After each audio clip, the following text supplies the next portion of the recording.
है नहीं तो कहां गए रे तीनों हलवाइये के बिटिया रे सोई गए का फिर से जाए जा रजाई में लुकाई काय अरे हरियाणा रे का हुए बूढ़ा जानत हुआ सकत हुए दुनिया भर का काम बाटे समझती नहीं तुनी भर चिल्लात रहत बैठे बैठे मटकनों का कहियो बड़ी सुंदर नहीं तुम्हें देखे खती हरदम 2 मिनट में बोलाई थे अरे हम कमरे से बोलाई था नहीं तो हम काम मुंह नहीं देखे चाहतन ये 3 ठो साड़ी लेके आई तीनों जन खती जौन जौन पसंद हुए ले लियो अब संजक पहन लिहु नहाय धोय के सकट के पूजा करत के हाय ये तैयार माता जी आज सूरज पूरब से पश्चिम कैसे उगता था बूढ़ा बूढ़ा हमन खती साड़ी लेके आई बार के चेचे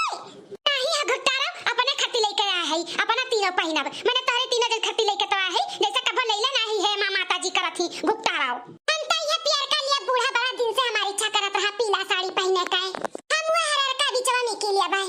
अब जनी निक्का निक्का बीन लिया थे छोटा छोटा हमें मिला था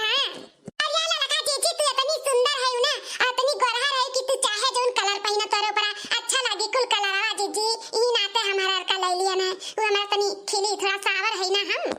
चलो ठीक है वो तो है ही हम गोरा चाहे जोन पहनी हमारे ऊपर खिलबे करत है ले ले जोन तोरे लोग का पसंद हुए ठीक है जका जोन पसंद हुआ ले लियो आ जाओ उजवास कइलो जल्दी जल्दी गंजी उंजी उबाल दियो ढूड़ी उड़ी कुल बांध दियो तिल उल के और रामदाना के भुजा भुजा लारन हुआ कर कुल के लड्डू बांध धारो खाना ना बना ही नहीं बटे जाओ जल्दी जल्दी कुल काम के निपटाई लियो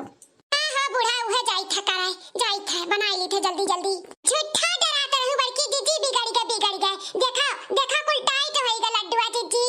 चलो ठीक बा दादा कि टाइट होई गए पगिया ढील होई गए रहा हम कही कि नहीं अब सही होई चलो सही बनाई तो बुढ़िया कागे चाहत ना तो पानी पी पी का गरियावत अपने लोग का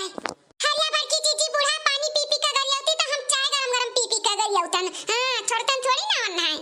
हरिया गोरा रखाओ हमारे संगरी रहत ना तू बलिस्टर होई गए तोरा जवनिया चले लागबा नहीं तो भीगी बिल्ली ऐसे रही म्याऊ म्याऊ करत रही सिखाई दिया ना तोरे लोग के कि कैसे बोल जात है निडर रहे चाहे निडर डर डर के नहीं तो तोरे लोग एकदम निडर होई गए निडर आलिया बड़की जीजी जकरे घर में ऐसन सास रही ना ते कितना दिन बर्दाश्त करी एक दिन 2 दिन चौथे दिन तीसरे दिन वो मुंह खुल जाई वो बोली तब का करे जीजी बोले के पड़ी नहीं आलिया बड़की जीजी कुल लड्डुआ होई गे बानी के तब फिर काहे करैया में भेलिया पकावती हूं आलिया ललका चटर पट्टी बनाई बिया कर अरे हमरे से जो छोट रही ना त स्कूलवा में 2 रुपया किया हमरे से जो छोट रही ना त स्कूलवा में 2 रुपया किया का लेई आ कुटुर खाई बड़ा नीक लागै त उहे बनाई त है बखावा जाई रात के नहीं सुबिया रहे हां हमार बड़की जीजी हमो खरीदत रहन अपने स्कूलवा में चवन्नी का अठन्नी का ऐसे कागज में पुड़िया दियत रे तू बूढ़ा होत रही बेचाय हां जीजी बनाओ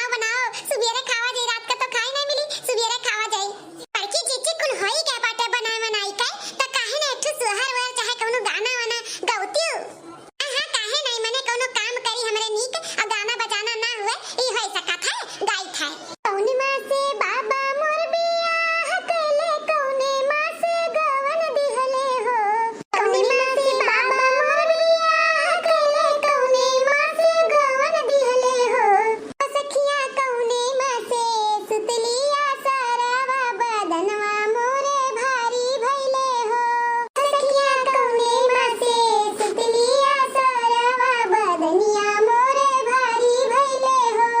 बड़की जीजी कौने मां से बियाह गवन और कौने ओथु में सुती रही वो सरवा में जीजी अहु कना बुढ़िया का आदत लग के बाटे देखी नहीं है बिचावा में टिप्पा से बोले का